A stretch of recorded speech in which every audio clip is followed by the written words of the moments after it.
Hello, today I'm going to talk to you about audio basics.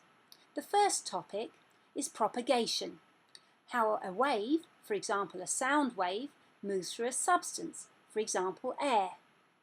The crucial point here is that although the wave moves through the air itself doesn't move.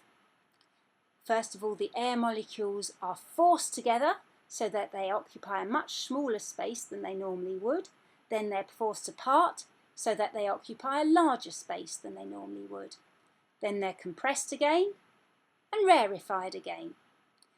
Then you end up with bands of compressed molecules followed by rarefied molecules, like this.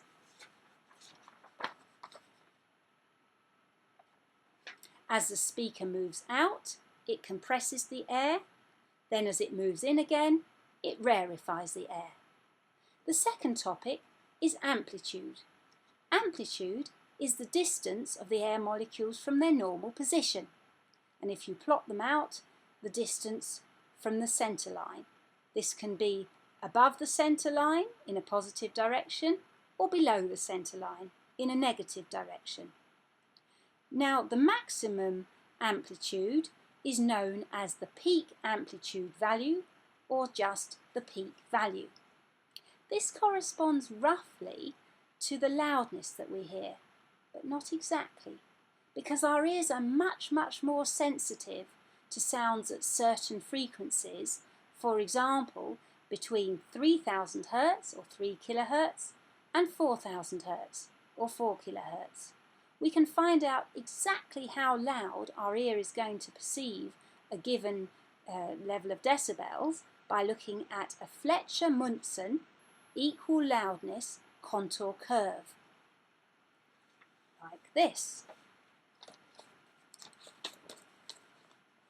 For example, if we look at a decibel of sound pressure level of 40 dB SPL, then if we're looking at it at only 100 Hz, which is a very low frequency sound, then our ear will only perceive it as at 0 phons, spelled P-H-O-N-S, so not as very loud.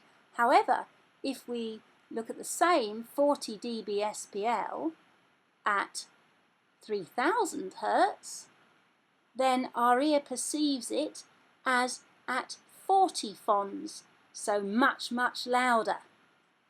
And we can find exactly how loudly our ear will perceive a given sound by first of all looking at the dB SPL on the x-axis and then tracing along to the frequency level that we've got it at, which is along the y-axis, and seeing which Fletcher-Munson curve our finger hits.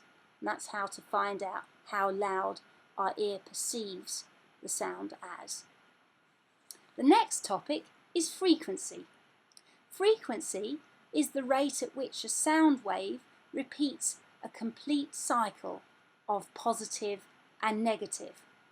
If it's high frequency, then there'll be several sound waves within a short space of time, or if you plot it out, several curves.